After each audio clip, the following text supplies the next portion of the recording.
Hey guys, Freddy here. Welcome back to another Retro RPG, the last one for 2024 that I'm recording. So, at the end of another week, the end of an entire year, we've got a wonderful win for Macho Women with Guns. Now this is going to be a PDF review, so we're going over to the computer desktop to have a wee look at that in a second. As usual, I'll be back at the end of the video with some other channel related stuff and some other poll related stuff. But before I do that, I'd like to take a moment to talk about my Patreons, who are wonderful, wonderful people who make all of this possible. So their efforts are very much appreciated. Now if you'd like to join them and help the channel out, and I sure wish you would, or you'd like to see these videos a week early, or you'd like to gain access to one of the other levels of patronage we've got, then there's a Patreon in the description down below. If you check it out, it'll be very much appreciated. But anyway, let's have a look at Macho Women with Guns. So, this is Macho Women with Guns, which came out from the Blacksburg Tactical Research Center in 1988. This is the first edition of the game.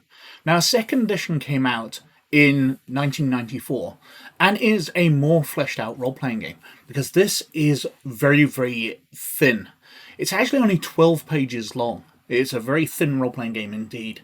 And basically all the background isn't included in it. They tended to include the background in the other source books, especially Renegade Nuns on Wheels. Fleshed out the world a lot more. But there's a bunch of stuff in this one. Now, the generic setting for Macho Women with Guns is that in the near future of 1988, the Reagan administration has led to the collapse of society. And Satan has decided to take advantage of this and sent the Batwind bimbos from hell to recreate society in a satanic image.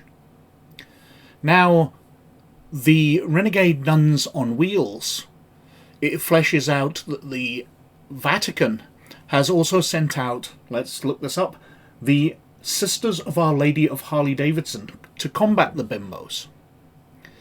But there's rifts opened up, and there's to Lovecraftian dimensions, there's science fiction dimensions with different aliens, horror dimensions, etc., as well as Earth.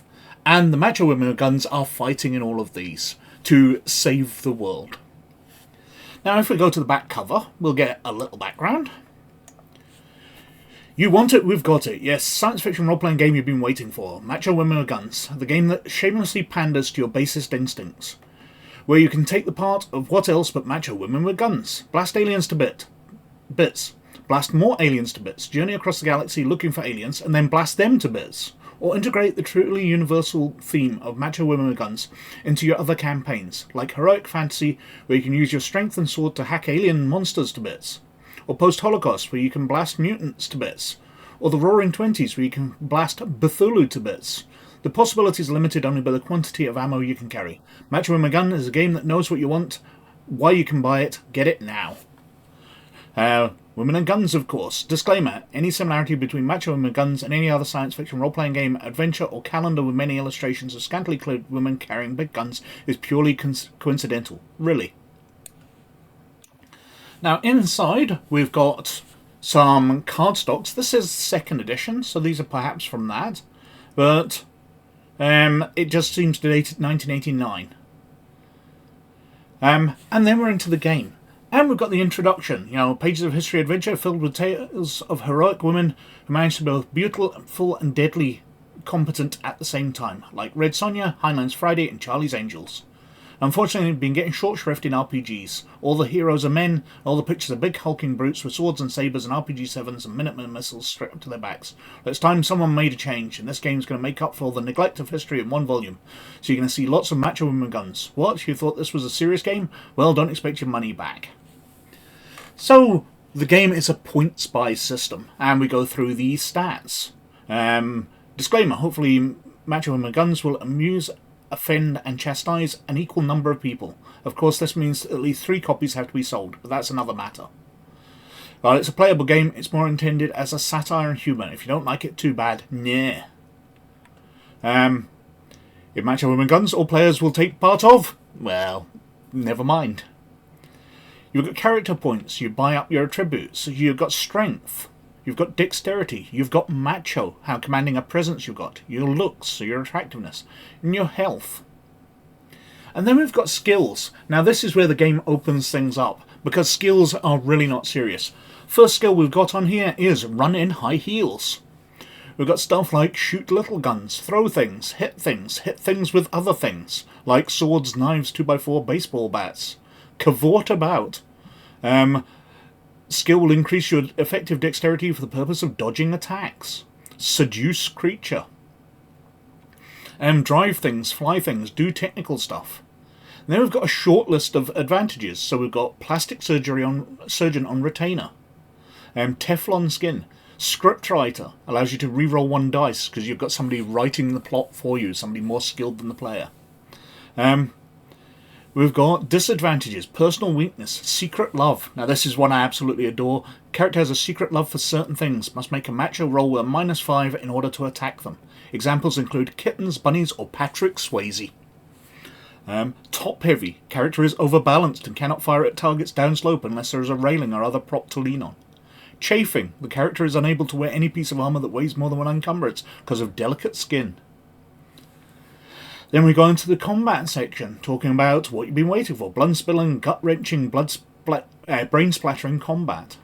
We've got the basics. We'll go into a rules breakdown on this, although probably doesn't need it because it's a fairly simple system. We've got call shots, shotguns. We've got macho attacks. The damage system. Lawyers, guns and money. Macho women guns don't need money, just need to borrow what they need. Go to the local weapons store or military base and ask if you can borrow some hardware. Use their seduce creature skill. Different weapons. And suggestions of different scenario types. Kill, kill, kill. Rescue. Run for your life. What are you reading this line for? Because you're rolling 1d6 and you can't get a 7.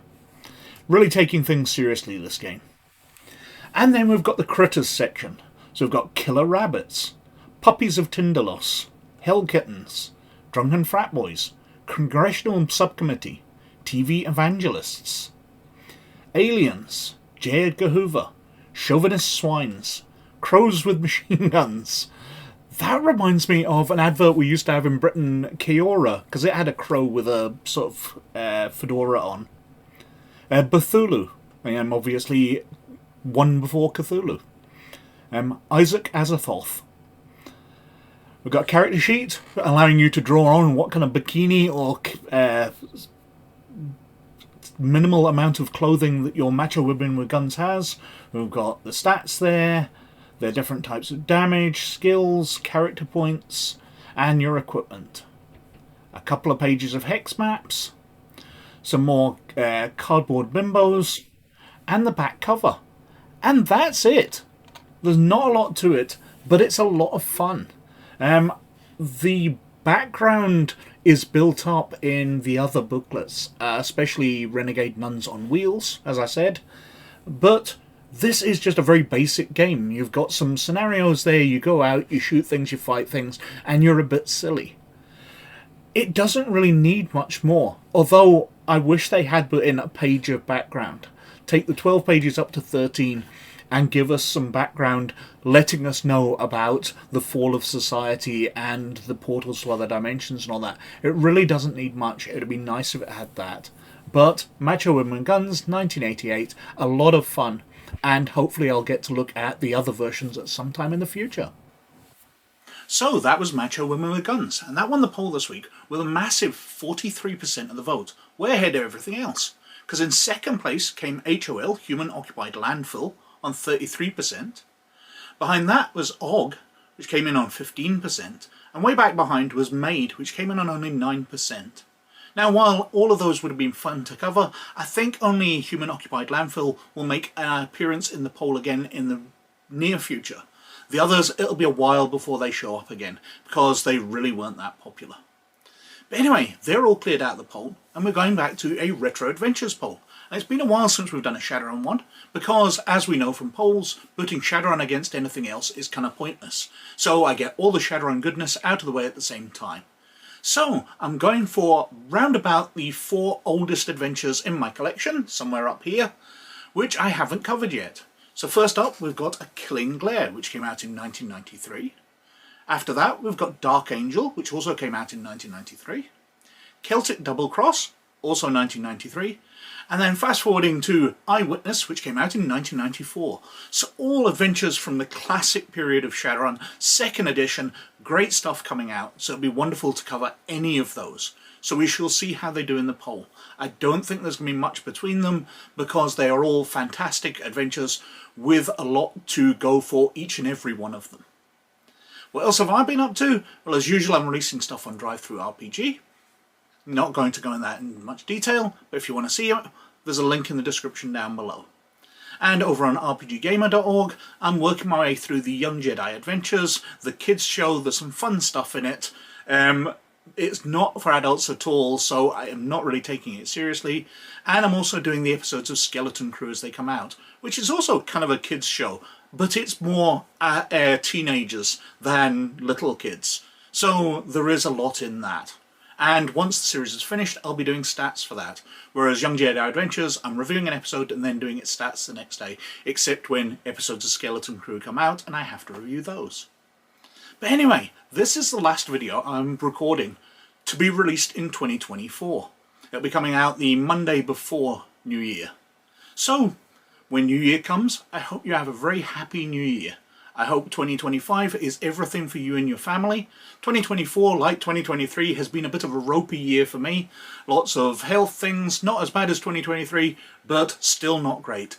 And I'm hoping 2025 is going to be fantastic. And I hope you have a great year.